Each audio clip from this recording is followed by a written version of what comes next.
আসসালামু আলাইকুম। হেলথ ক্যাডারে যারা আগ্রহী তাদের জন্য একটা অসাধারণ সুযোগ 51তম বিসিএস স্পেশাল হেলথ হতে পারে এবং অক্টোবর নভেম্বর নাগাদ পরীক্ষা অনুষ্ঠিত হওয়ার সম্ভাবনা আছে। সার্কুলার দিলে আমরা পরিষ্কার জানতে পারবো। তো প্রস্তুতি শুরু করে দিই। মেডিকেল পার্টটা আপনি সার্কুলার দিলে তখন পড়া শুরু করতে পারেন। এখানে বেসিক থেকে অনেক কিছু উত্তর করতে পারবেন, চিন্তার কিছু নেই। জেনারেল পার্টির প্রিপারেশন কার কেমন সেটা ভিত্তিতেই কিন্তু মূলত ক্যাডারটা নির্ধারিত হবে। And there is a massive syllabus. দেখলেই ভয় লাগে, কোনো ভয় পাওয়ার কারণ নাই। আমরা খুব সহজেই কীভাবে পড়তে হবে চলুন আলোচনা শুরু করে দিই। প্রথমত কী পড়ব? Let's start with the foundation. বিগত বছরের প্রশ্নগুলো ব্যাখ্যা উত্তর সহকারে পড়ে ফেলি। শুরু করবেন 39, 42, 48 স্পেশালগুলো দিয়ে, তারপর ক্রমান্বয়ে 35 থেকে 50 সবগুলো পড়ে ফেলবেন। তাহলে আপনার আইডিয়া হয়ে যাবে কোন কোন টপিকগুলো গুরুত্বপূর্ণ। নোট করে রাখবেন, আপনার পড়া কিন্তু কমে যাবে। নোট করতে কষ্ট হচ্ছে? আমি আপনাকে বলে দেব কোন টপিকগুলো বেশি গুরুত্বপূর্ণ, কোনো সমস্যা নেই। চলুন তাহলে টপিক নিয়ে আলোচনা করি। বাংলা সাহিত্যের ক্ষেত্রে দেখবেন কোত্থেকে আসে? চর্যাপদ, শ্রীকৃষ্ণ কীর্তন, মঙ্গল কাব্য, মধ্যযুগ, এগুলো থেকে ঘুরে ফিরে আসবে। ব্যাকরণের ক্ষেত্রে কি থাকে? ধ্বনি, সমাস, সন্ধি, সমার্থক শব্দ, পারিভাষিক শব্দ, বিপরীত শব্দ। এনসিটিভির ওয়েবসাইটে গিয়ে সোজা ব্যাকরণ বইটা পিডিএফ ডাউনলোড করে পড়ে ফেলবেন, খেল খতম। ইংলিশের ক্ষেত্রে অনেকের দুর্বলতা থাকতে পারে, ভয় পাওয়ার কোনো কারণ নাই। এখন সাধারণত খুব সহজ প্রশ্ন আসে, আপনি সহজেই পেরে যাবেন। লিটারেচার অনেকের কাছে নতুন নাম। এই ক্ষেত্রে গুরুত্বপূর্ণ পিরিয়ড যেগুলো আছে সেই পিরিয়ডের বিখ্যাত রাইটার, তার বিখ্যাত সাহিত্যকর্ম, সেই সাহিত্যকর্মের চরিত্রের নাম, বিখ্যাত উক্তি কে করেছিলেন, শেক্সপিয়ারে, ট্র্যাজেডি, কমেডি, ক্যারেক্টার্স, এগুলো থেকেই ঘুরে ফিরে কিন্তু আসে। বাংলা ইংরেজি খতম। ম্যাথ আমাদের কাছে অনেক ভয়ের একটা নাম, তাই না? কিন্তু আপনি তো এগুলো পড়াশোনা করেই আজকে এই পর্যায়ে এসেছেন, কেন পারবেন না? আবারও চলে যাবেন এনসিটিভির ওয়েবসাইটে, পিডিএফটা ডাউনলোড করবেন, ম্যাথে যে বোর্ড বই আছে, দেখবেন প্রত্যেক চ্যাপ্টারে ফর্মুলাগুলো সুন্দর করে নোট করে ফেলবেন।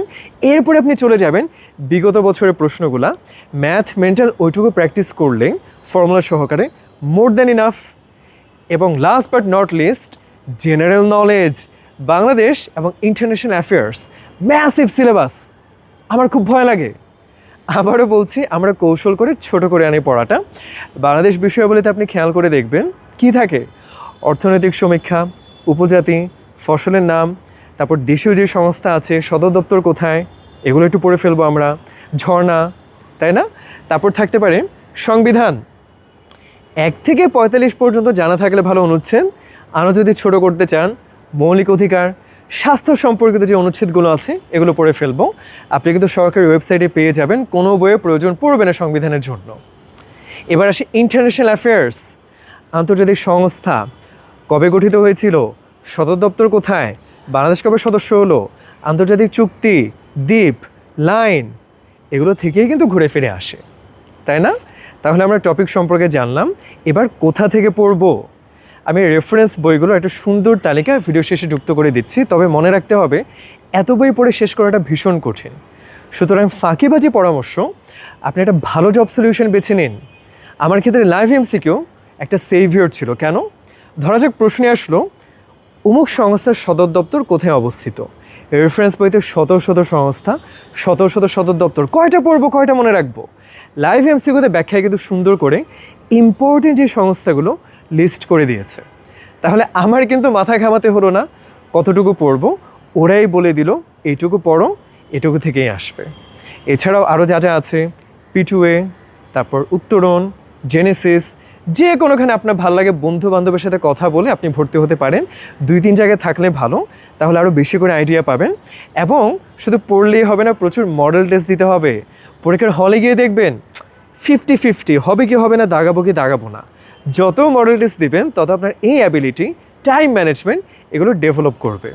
তাহলে বুঝতেই পারছি আমাদের ভয় পাওয়ার কিচ্ছু নাই। আজকে থেকে শুরু করে দিই। প্র্যাকটিস করতে করতে ভয়টা, জড়তাটা কেটে যাবে। ম্যাসিভ সিলেবাসকে আমরা ছোট করে আনবো, ইনশাল্লাহ আমরা অনেক ভালো করব। এবং শেষে আমি বুক লিস্টটা যুক্ত করে দিলাম। সবার জন্য বেশি বেশি দোয়া। ইনশাল্লাহ আজকে থেকে পড়াশোনা শুরু করে দেন। সার্কুলার দিলে পড়বো সে আশায় থাকলে কিন্তু হবে না। It's a very competitive exam. So I am wishing you all the best. আসসালামু আলাইকুম, ভালো থাকবেন।